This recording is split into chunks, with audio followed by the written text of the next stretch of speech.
It's amazing how long a minute is.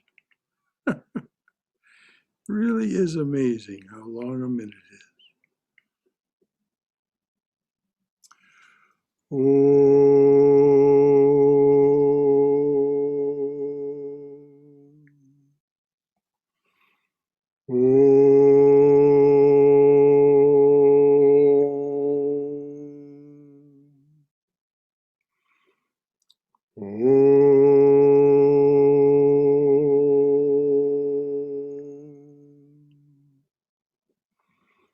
Om Sahana Bhavatu Sahano Bhunaktu Sahaviryam Karavavahai Tejasvina Vaditamastu Mavidvishavahai.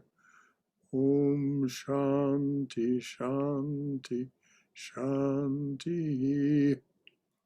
May the Divine Being look over us lovingly as a mother and father.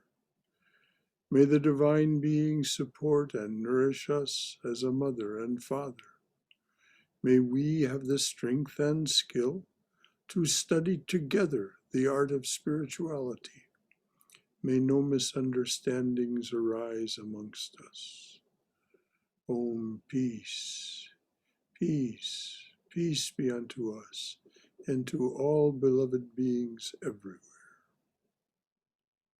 So welcome to our Wednesday evening class, everyone. So good to have you with us. This will be the first time I announce this, I think, in any setting like this. On Thanksgiving Day, from 4 to 5 in the afternoon, 4 o'clock in the afternoon till 5 in the afternoon, we will have an open house here on Zoom. So it'll just be time for online fellowship, people just to drop by, pop in. You know, the link will be posted in the newsletter and in the on the web page and Facebook page. You just drop by and say hello, and so that will be on Thanksgiving Day from 4 o'clock in the afternoon till 5 o'clock in the afternoon, just to say hello and be together and give thanks together, but not in any formal way. Just like you were dropping by someone's home, just to say hello. This is so awfully convenient, this Zoom technology. You can just drop in, drop out, don't have to get in a car, don't have to get dressed up. Don't have to wear a mask. You don't have to wear a mask, exactly. So let's get on with it for this evening. We're reading chapter 2 of Swamiji's Jnana Yoga. Change can only be in the limited. To say that the infinite changes in any way is absurd. It cannot be. You can move and I can move as limited bodies. Every particle in this universe is in a constant state of flux. But taking the universe as a unit, as one whole, it cannot move. It cannot change. Motion is always a relative thing. I move in relation to something else. Any particle in this universe can change in relation to any other particle. But take the whole universe as one, and in relation to what can it move? There is nothing besides it. So this infinite unit is unchangeable, immovable, absolute. And this is the real man. Our reality, therefore, consists in the universal and not in the limited. So I'm going to read this again because this is his core assertion. So this infinite unit is unchangeable, immovable, absolute. And this is the real man. Our reality, therefore, consists in the universal and not in the limited. These are old, there are old, I think this,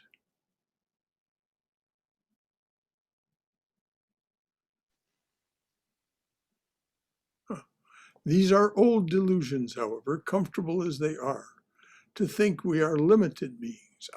Now I understand the sentence. These are old delusions, however, comfortable they are, to think that we are little limited beings, constantly changing.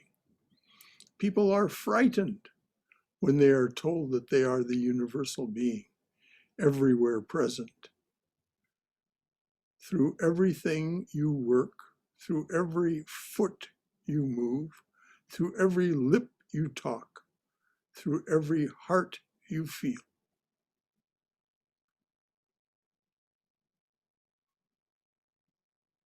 People are frightened when they are told they are the universal being, everywhere present, through everything you work, through every foot you move, through every lip you talk, through every heart you feel. People are frightened when they are told this. They will again and again ask you if they are not going to keep their individuality. They will again and again ask you, are they not going to keep their individuality? When Swami Prabhavananda was asked that in a class one evening, he said, no, you lose nothing, you gain everything. And if you had asked the person who asked him that question, it was not me, by the way, I'm not playing games here. If you asked that person outside of class, I didn't, but I'm confident of the answer. If you had asked that person, is Swami Prabhavananda an illumined soul? Does he know this of whereof, does he know whereof he speaks? They would have said, oh, yes, yes. And so here was this most charming, most erudite, most companionable person with this wonderful personality. And people were asking, am I going to lose my individuality? No, your individuality grows, blossoms, becomes saintly. People are frightened when they are told this. They will again and again ask you if they are not going to keep their individuality. What is individuality? I should like to see it. A baby has no mustache. When he grows to be a man, perhaps he has a mustache and beard. His individuality would be lost if it were in the body. If I lose, or if I lose one eye, or if I lose one of my hands, my individuality would be lost if it were in the body. Then a drunkard should not give up drinking because he would lose his individuality. A thief should not be a good man because he would thereby lose his individuality. No man ought to change his habits for fear of this. There is no individuality except in the infinite. That is the only condition which does not change. Everything else is in a constant state of flux. And that's why you'll hear it said in talks from time to time, in classes, that there is only one ahamkara. There is only one I maker. When we think we're making an I out of the fluctuations in the 5 sheaths of our bodies, when we think we're making a separate individual, it isn't so. It just isn't the case. That one ahamkara, through the flux, through the constant change, is making all of these bodies that we inhabit. But there's only one ahamkara.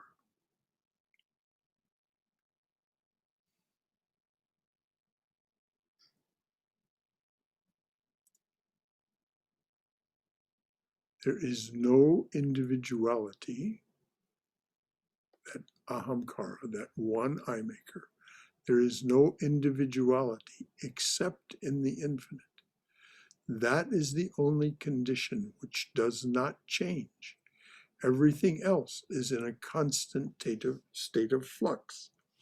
Neither can individuality be in memory.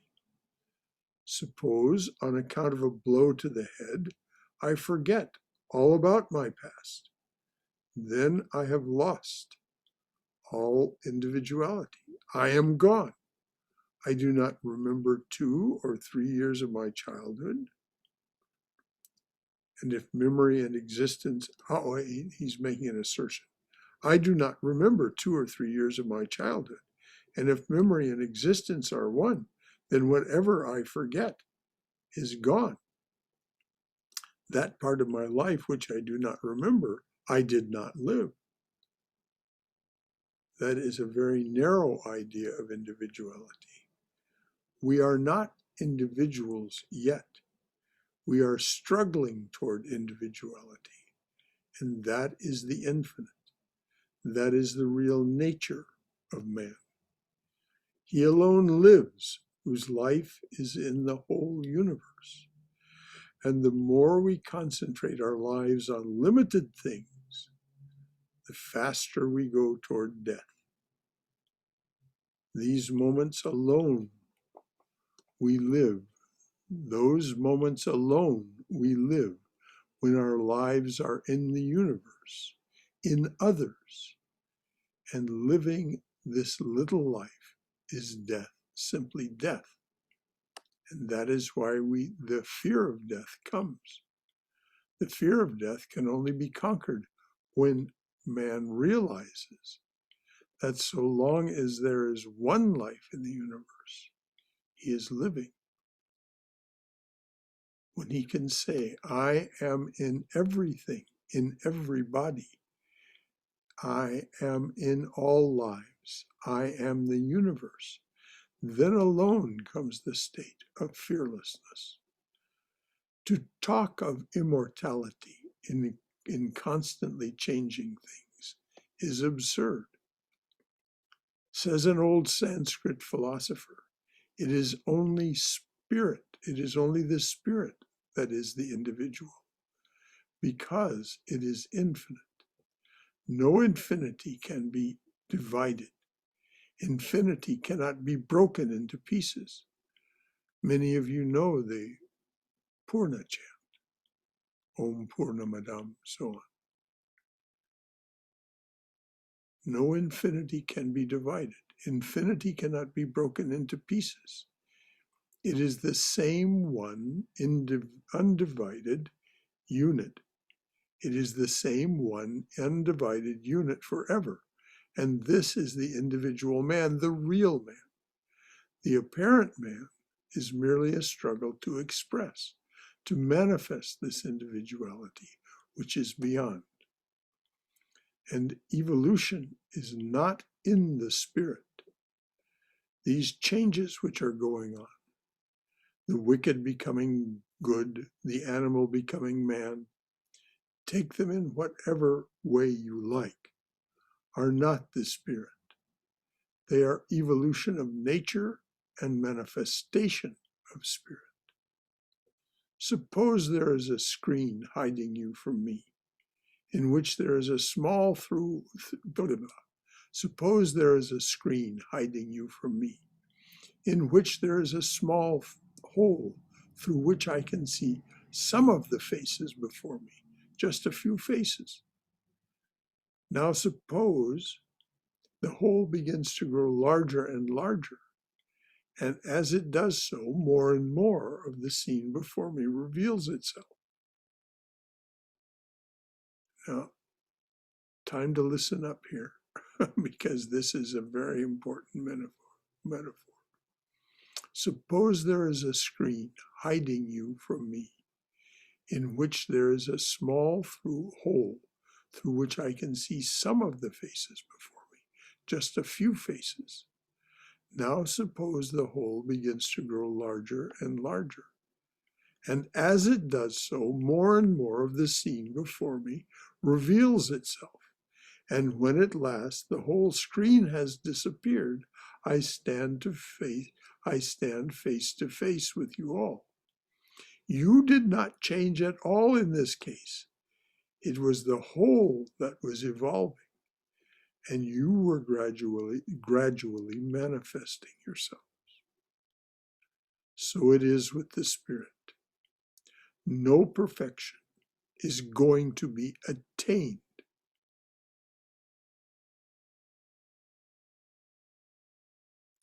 It was the whole that was evolving, and you were gradually manifesting yourselves.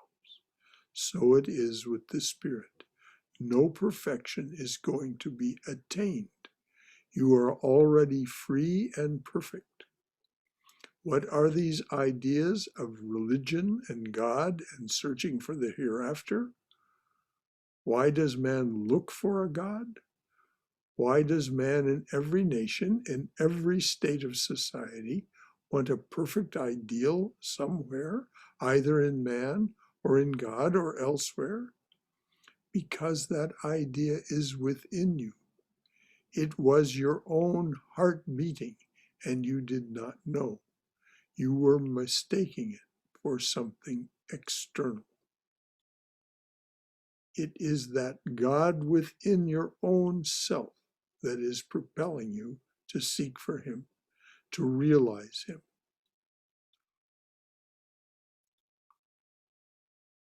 So let's just pause and go over that sentence again.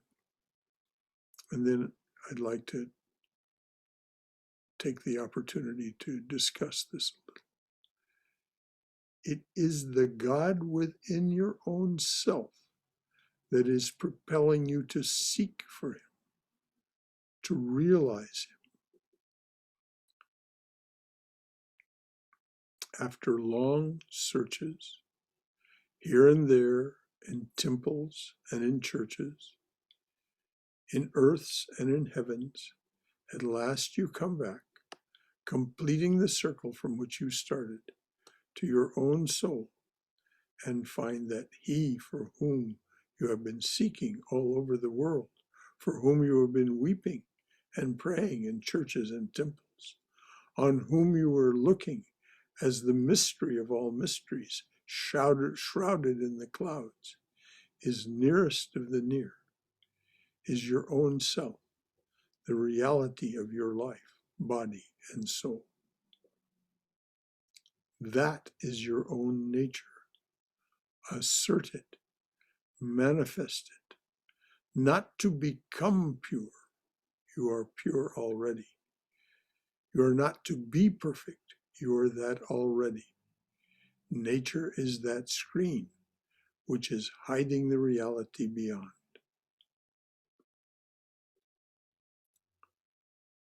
Okay.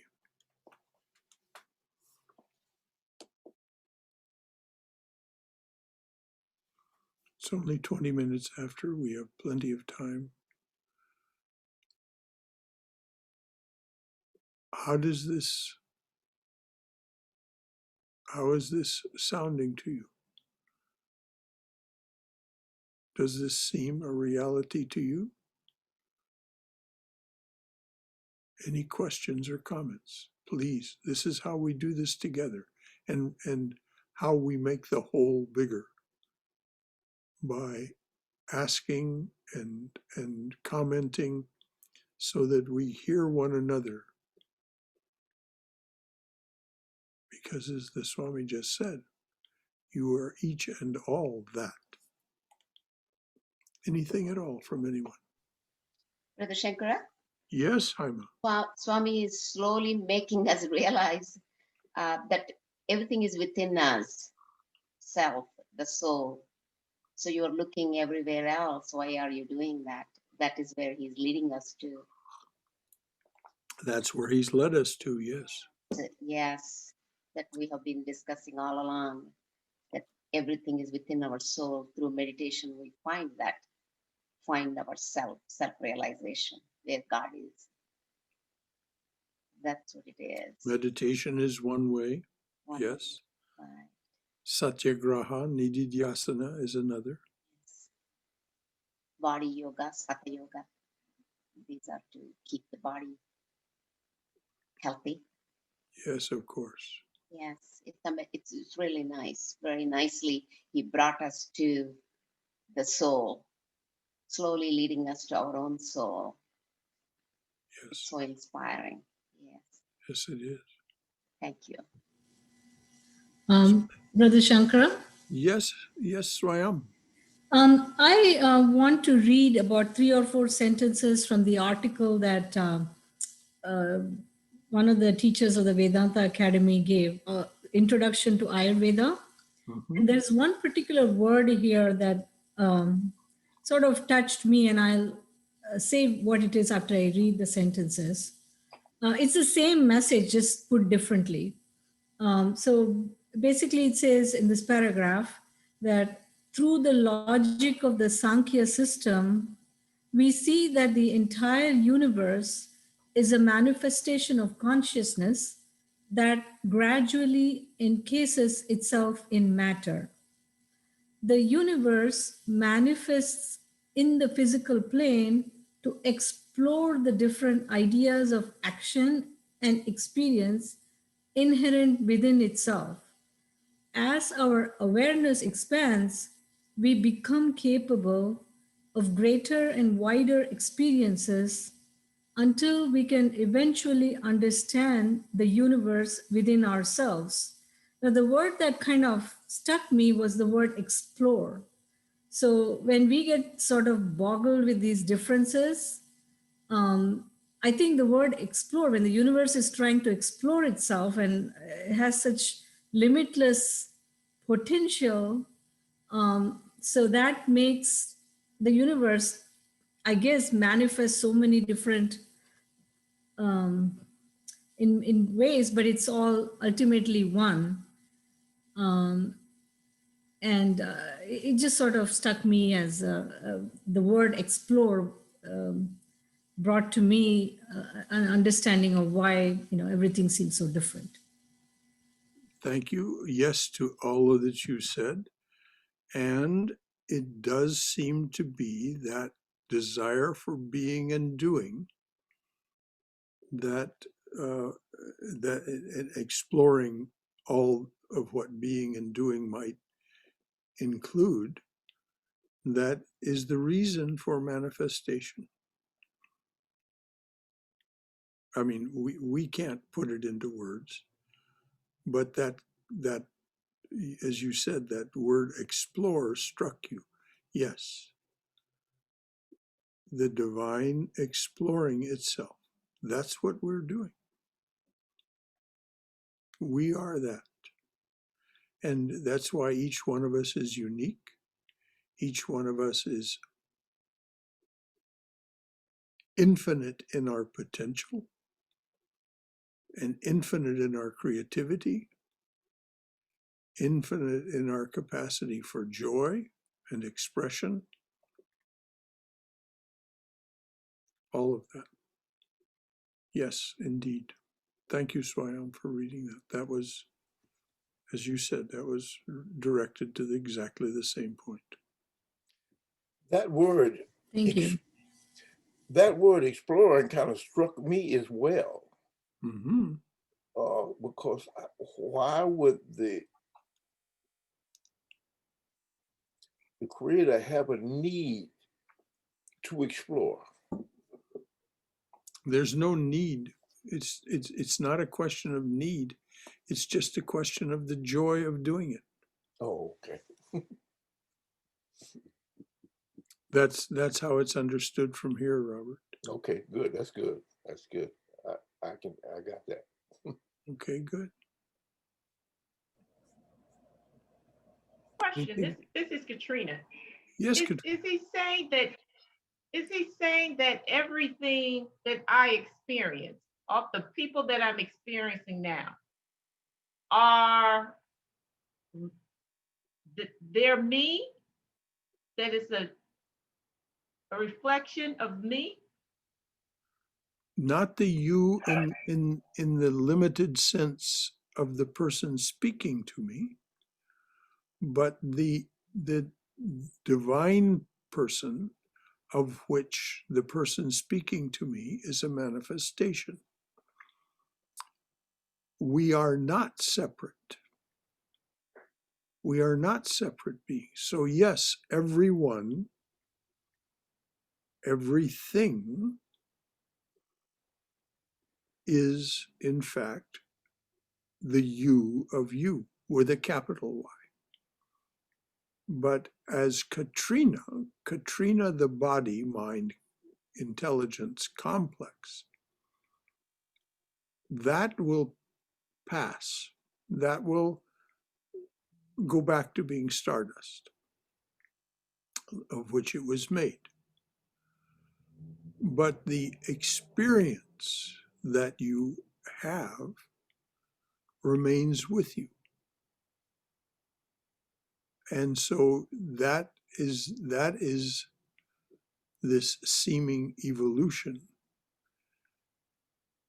If you want to get a very beautiful and poetic summary of this, Katrina,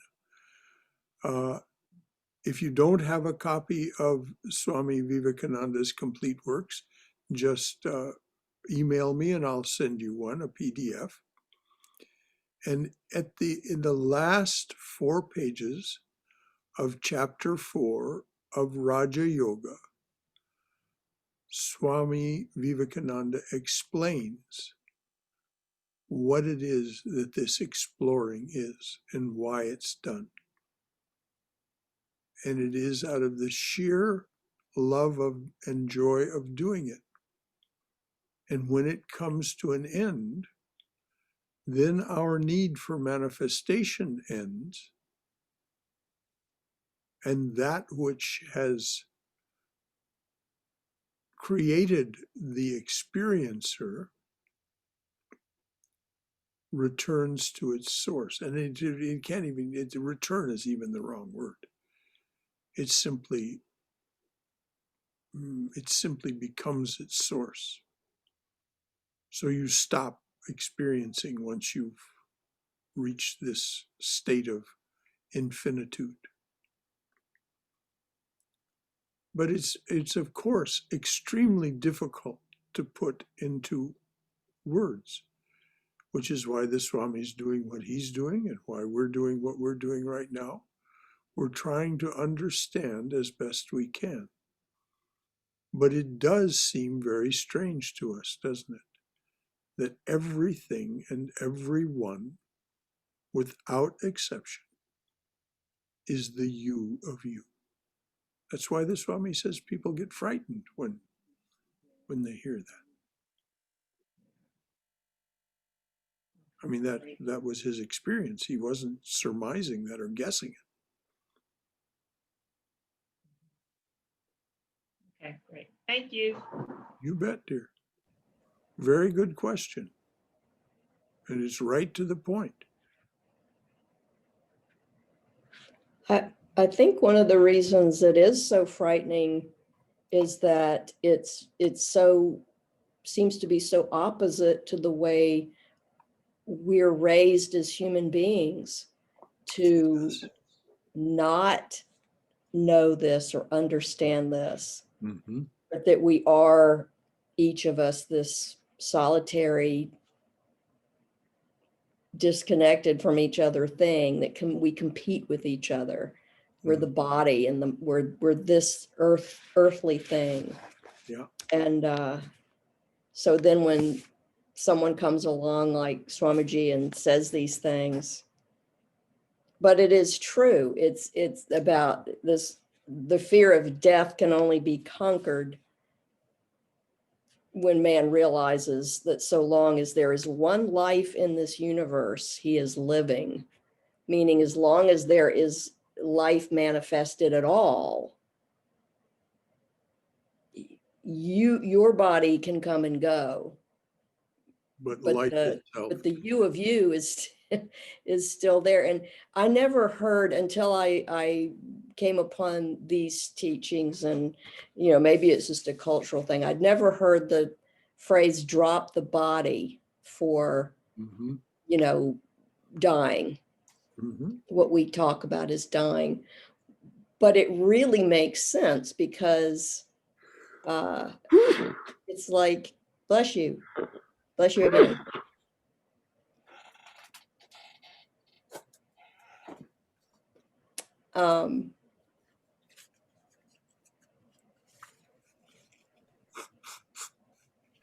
If you realize, yeah, it's like, if you just drop the body, it's like the body was this droppable thing.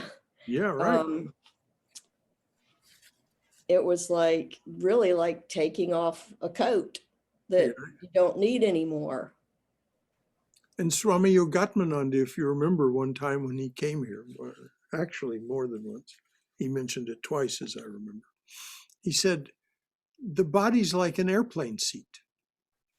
When you get on that airplane, you're in row D or row 13, seat D, whatever it is.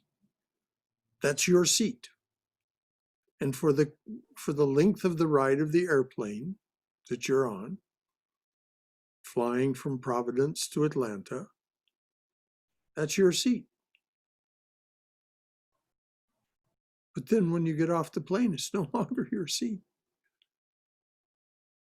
We come and go from our seats within this thing. And what a marvelous thing it is. What a wonderfully good experiencer and creator and manifester of the attributes, even in the limited sense. It's a magnificent thing.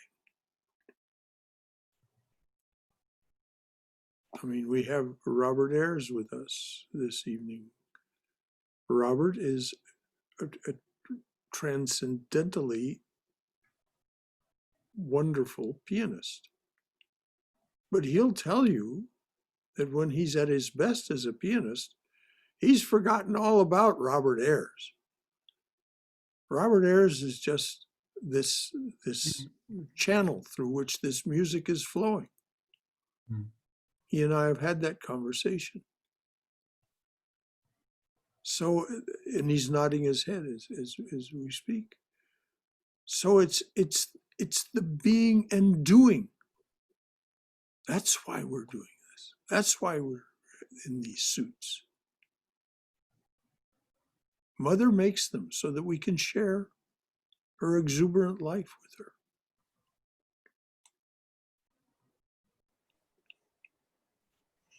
So any other comments or questions? This is absolutely wonderful, this kind of conversation. I was thinking. Sorry, go ahead. Well, go ahead. What were you thinking? Oh, no. Go ahead. Well, I was just thinking, I mean, I guess I worry about arrogance, when ahankara, like when we say, like what Sri Ramakrishna said once, he says, the waves belong to the Ganges, not the Ganges to the waves. Mm-hmm. And I guess, that feeling I guess it is fear that you feel when you say, I am he, or I am that. And that in fact, that I is really just the servant I, the sense that we're a vessel, or mother is the operator and Mhm. We are her machines. And I guess there is always in the back of my mind a sense of a primal, like the causeless cause, as we talked about once. And the soul is that, but so long as it takes up a body as an apparent man, Mhm. or a relative aspect of Brahman, which is not an illusion per se, as you said last time, No, but and is God in its own way, and the body and the mind. that is the Vijnana. That is the Vijnana of Sri Ramakrishna. That the waves are also. But The as waves. you said so eloquently, you quoting him, the Ganges do not belong to the waves. The waves belong to the Ganges, which is what I was gesturing at when I said Mother makes these being and doing suits. And if there's any arrogance, it's just another distraction. It's just another vritti pulling us down from the truth. So so we get arrogant for a time. After a while, we learn the folly of it, or we our pride gets so dented by the fact that nobody else recognizes our grandeur that we have to have another position. So we will make mistakes. We will see it inappropriately from time to time. But that's why we do this. That's why all of you, and look at this screen full of people that are here to listen to Swamiji and try to understand what he's telling us and get over our apprehension of losing our individuality. And that's why I told that story about Swami Prabhavananda. There was not a sweeter, more charming, more engaging human being than Swami Prabhavananda.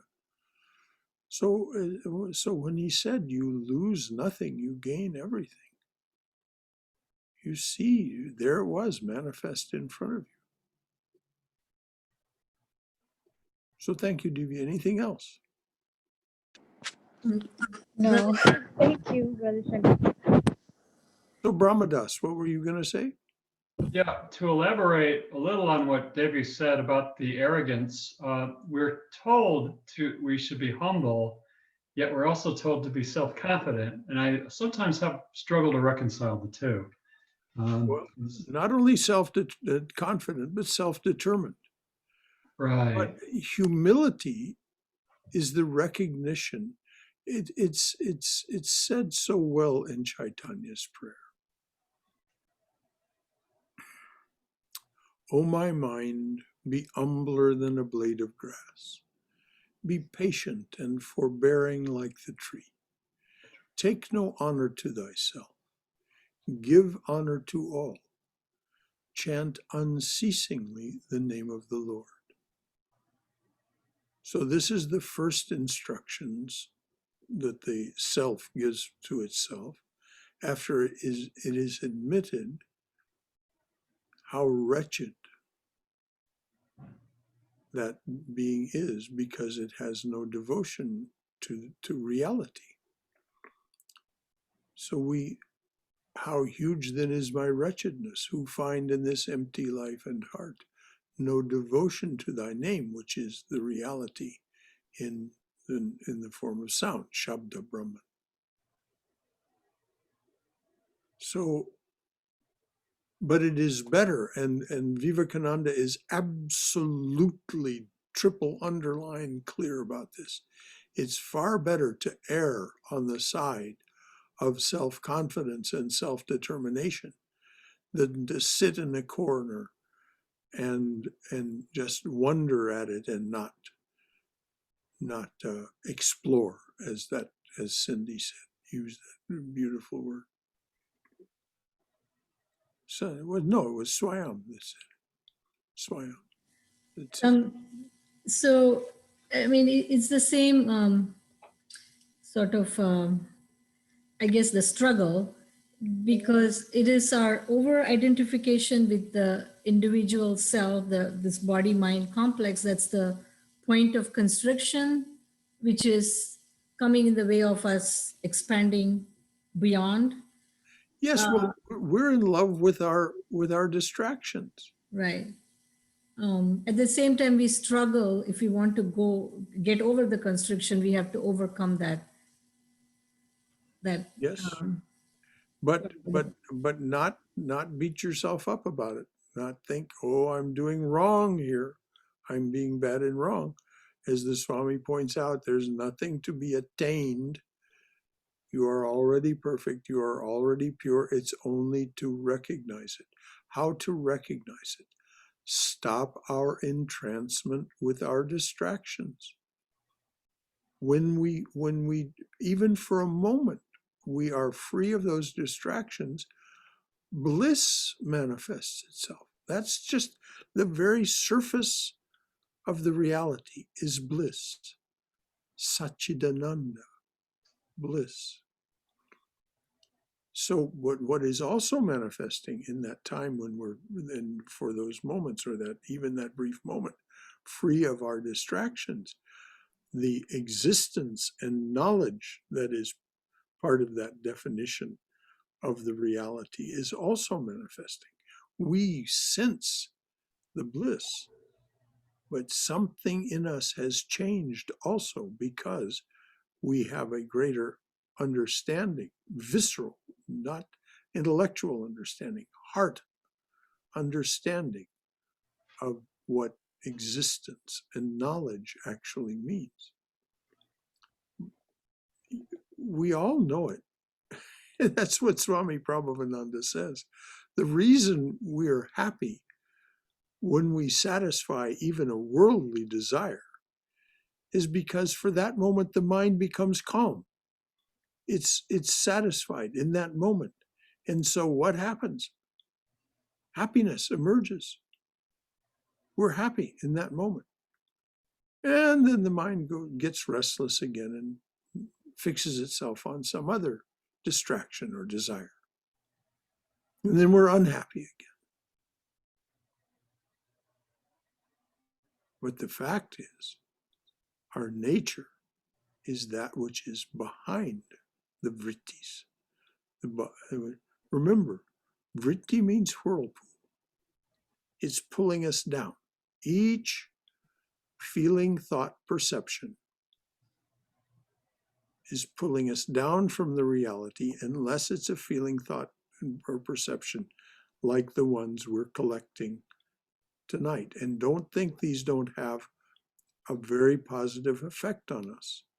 These new samskaras that are being made by our listening to Swami Vivekananda are having a very salutary effect on us, healthy effect on us. Now, our tendency as human beings to perpetuate homeostasis, which isn't just a physical phenomenon, it's a psychological phenomenon and a psychic phenomenon, not change, in other words. This is why we have to go back and insist on truth. It's like Robert said, why is there any need to explore? So the truth is, there's no need. It's not a need. It's simply out of joy and love of doing it that the divine being wants to explore manifestation. Anything else? I found it interesting that the Swami said, after long searching here and there in temples and in churches, in earths and in heavens, at last you come back, completing the circle from where you started. he included and in the heavens. And it kind of makes me think that's clearly indicative of reincarnation and Yes. time spent in the heavens, possibly searching for truths. Well, but we don't find it there either, because we don't find it in any distraction. We find it when we calm the distractions. Heaven is just a mega distraction. It's enjoyment multiplied times what we experience here. That's what we're told. I don't remember.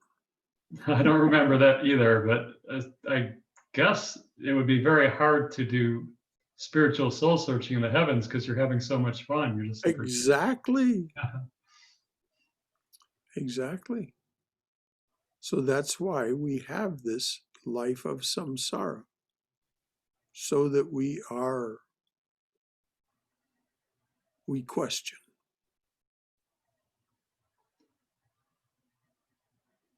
And slowly we come to the answers. So in that sense, suffering is a good thing because it forces us, not that I'm enjoying it, but it forces us to question life and do some searching. That's why Holy Mother says, you will come to know that all suffering is a blessing. If that isn't her exact words, it's very close. It doesn't seem like it right now, but maybe I'll come to know that. Well, I think you've already realized it, otherwise you couldn't have verbalized what you just did, Ramadas. That it's what causes us to question. Right. And so. Just to connect to that point about suffering, I think I remember her saying somewhere I read that suffering is a symbol of God's compassion for you. And then that just made me think, like, how? And I can tell you how. I'm a military veteran, and it was when I went through post-traumatic stress disorder that I really forgave my father, who also went through it, because I really understood what it was like. And now I have a lot of compassion for the guys coming back from Iraq who have PTSD. It does. When you go through something and you see someone else going through it, you do have compassion for those people. Definitely hear you on the PTSD. I've had some experience with it as well, in a different context. And I resonate with what you're saying, but then it makes me think of, again, going back to why, because if we didn't suffer, we would be like a lower life form. We wouldn't have a consciousness that this life is temporary. And we would be running around like, say, an ant or, whatever creature that doesn't have that. I'm not saying everything is consciousness, doesn't have that level of awareness of consciousness, I suppose, that the human birth has. So I just, that's how I made sense of that suffering. Why is there suffering in the world, and how is it compassion? But I hear you, and forgiveness, your father, is beautiful. Thank you, Divya. Thank you, Brahmadas.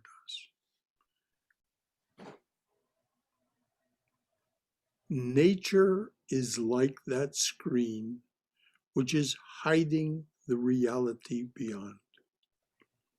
Every good thought that you think or act upon is simply tearing the veil, as it were, and the purity, the infinity, the God behind manifests itself more and more. This is the whole history of man. Finer and finer becomes the veil. More and more of the light shines forth. More and more of the light behind shines forth. But it is its nature. It is its nature to shine. It cannot be known. In vain we try to know it. Were it knowable, it would not be what it is, for it is the eternal subject. So the Swami is saying that knowing in all by itself, knowing is a limitation. Anything, any idea, thought, perception that we have is a limitation. Finer and finer becomes the veil, the screen. More and more of the light behind shines forth, for it is its nature to shine. It cannot be known. In vain we try to know it. Were it knowable, it would not be what it is, for it is the eternal subject. Knowledge is a limitation. Knowledge is objectifying. He is the eternal subject of everything, the eternal witness in this universe, your own self. Knowledge is, as it were, a lower step, a degeneration. We are that eternal subject already. How can we know it? We know it by expressing it. That's what I was saying earlier when I was talking with Robert, or talking, addressing Robert, because of the conversation we had. And it's true of musicians, it's true of us all. But musicians, because of what they do, notice it. The fact that when they are really and truly immersed in what they do, they forget all about themselves. They are simply the doing, that shining forth. And it is the nature of reality to do that. So, and they can't know how they do it. They only ready themselves to do it. We are that eternal subject already. How can we know it? It is the real nature of every man and woman, and they are struggling to express it in various ways. Otherwise, why are there so many ethical codes? Where is the explanation of all ethics? One idea stands out as the center of all ethical systems, expressed in various forms, namely doing good to others. The guiding motive of mankind should be charity towards others, charity towards all animals. But these are all various expressions of that eternal truth, that I am the universe. This universe is one. Or else, where is the reason? Why should I do good to my fellow people, fellow men? Why should I do good to others? What compels me? It is sympathy, the feeling of sameness everywhere.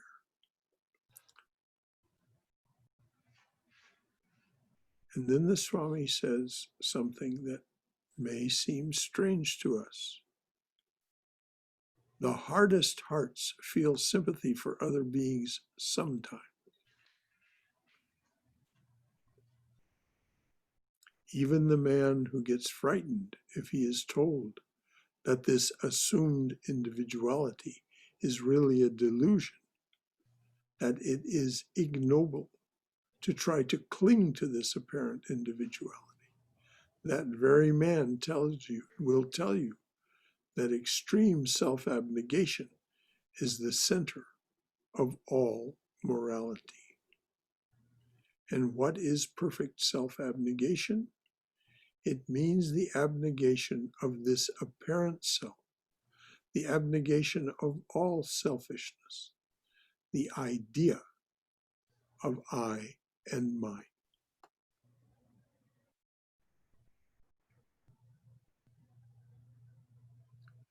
Ahamkara and Mahat is the result of past superstition. By that he means the system of Sankhya, which, like all systems, is inherently not perfect. Ahamkara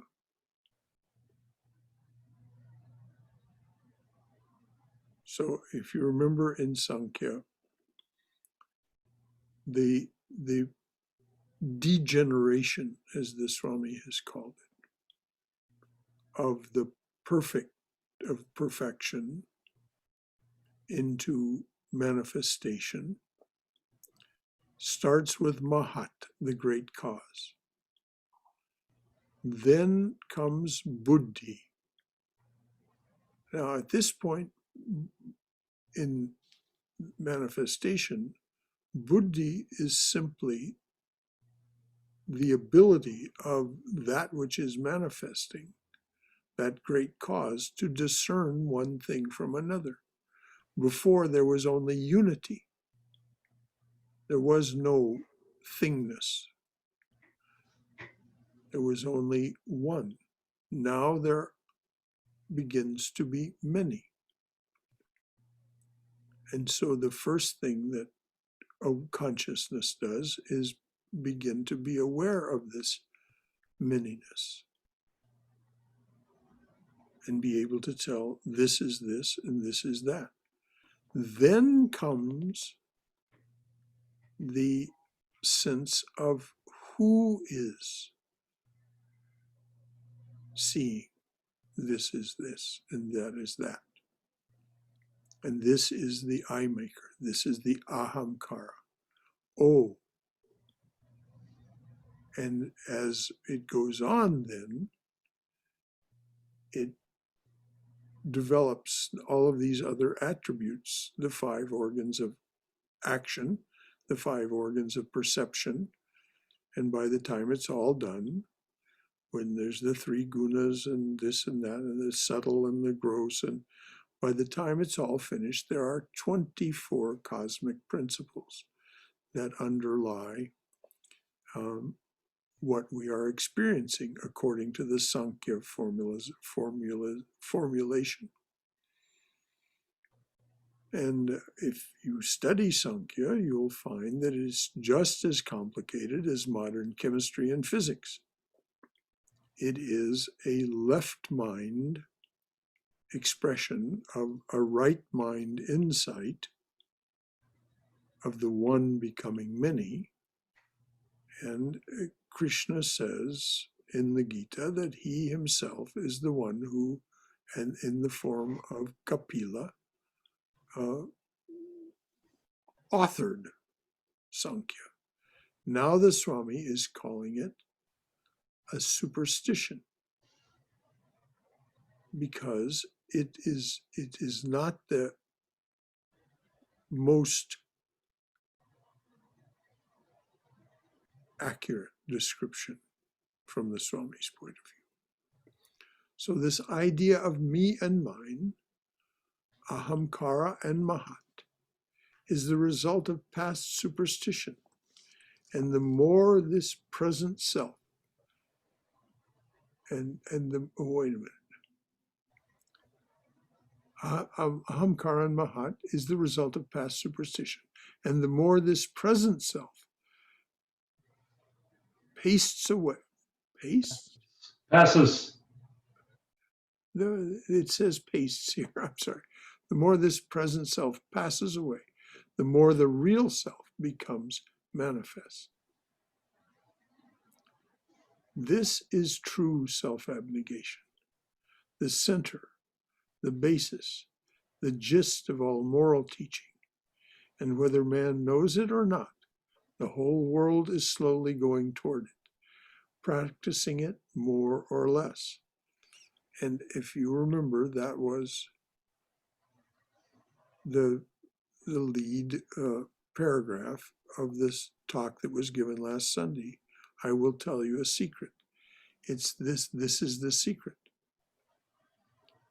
The center, the base, the basis, the gist of all teaching And whether man knows it or not, the whole world is slowly going towards it, practicing it more or less. And so we too are doing that. We're doing it actively this evening. What time has it become? Okay. Only the vast majority of mankind, only the vast majority of mankind are doing it unconsciously. Let them do it consciously. Let them make the sacrifice, knowing that this me and mine is not the real self, but only a limitation. But one glimpse of that infinite reality which is behind, but one spark of that infinite fire is the all, represents the present man. But one spark of that infinite fire that is the all represents the present man. The infinite is his true nature. What is the utility, the effect, the result of this knowledge? In these days, we have to measure everything by utility, by how many pounds, shillings, and pence it represents. What right has a person to ask that truth should be judged by the standard of utility or money?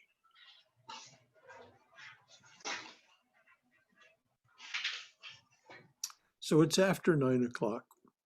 We'll leave it. We'll take it up there again next week. We'll go back and read into this. Any final thoughts or questions? Please, this is the time we can help wind it up for one another. Yes, I have something Yes, Robert. that came when you were speaking on that.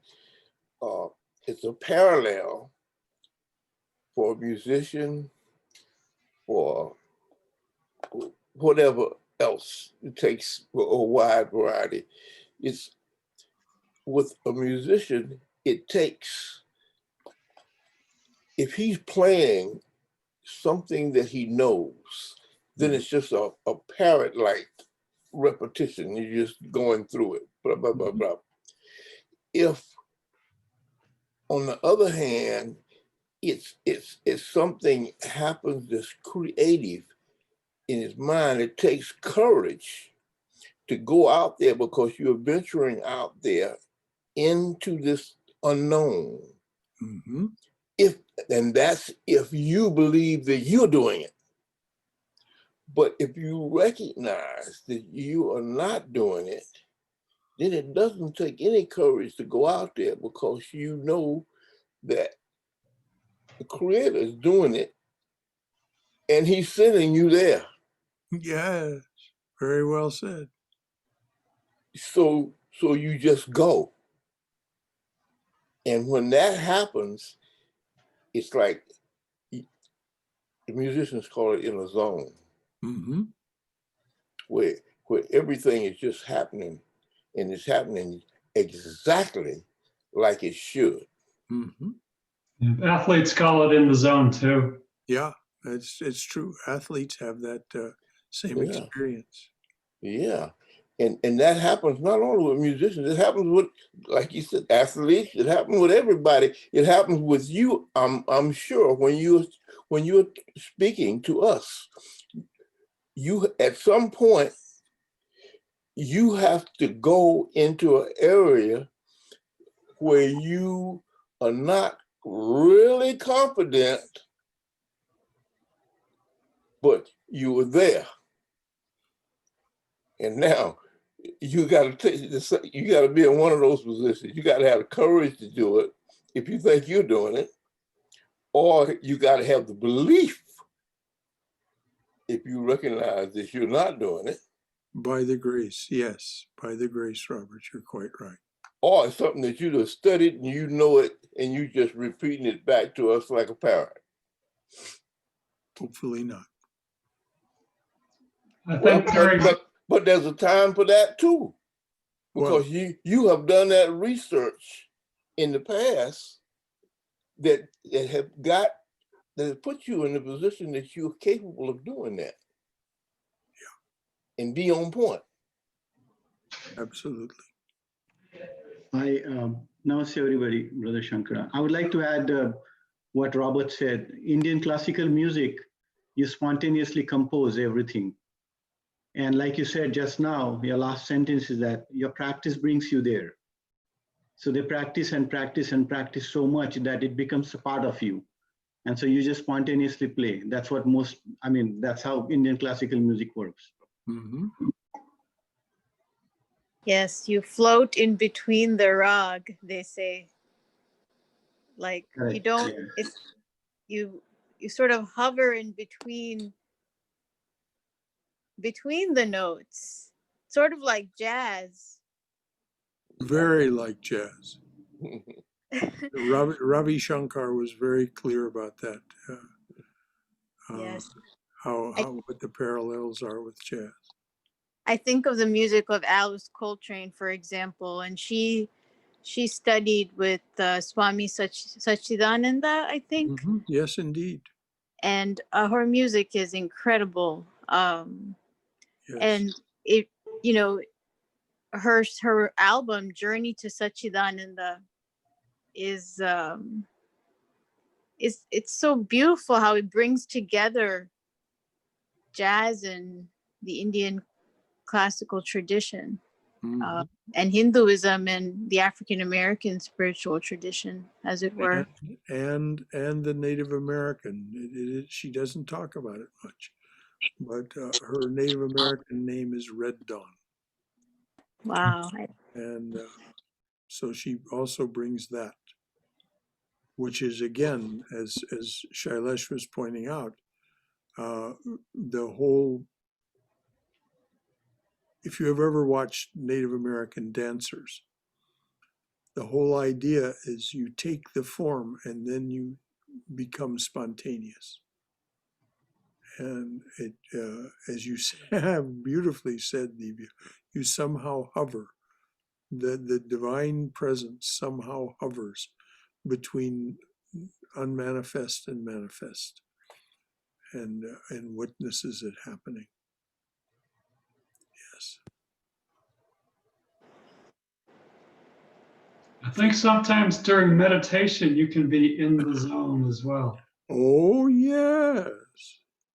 It's called Yoga Nidra. Mm-hmm. Yes, yoga sleep. Anything else from anyone? This is lovely. All right. We'll let it go from there.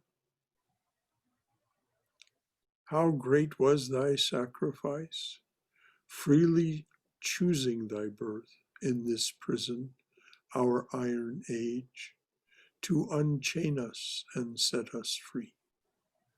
Perfect, whom lust could not taint, nor passion nor gold draw near.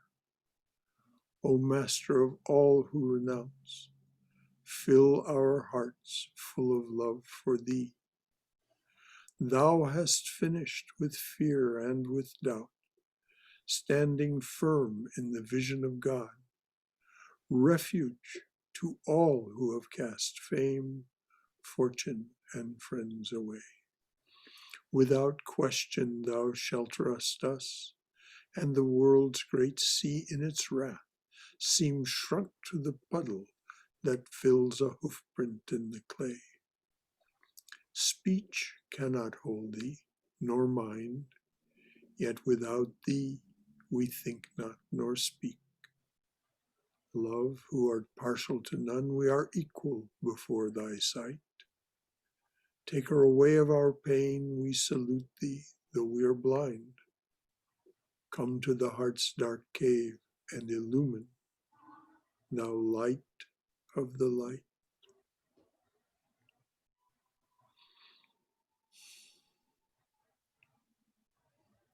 Those are the last lines of Swami Vivekananda's description of Sri Ramakrishna, which is translated as by Swami Prabhavananda and Christopher Isherwood as breaker of this world's chain. Jai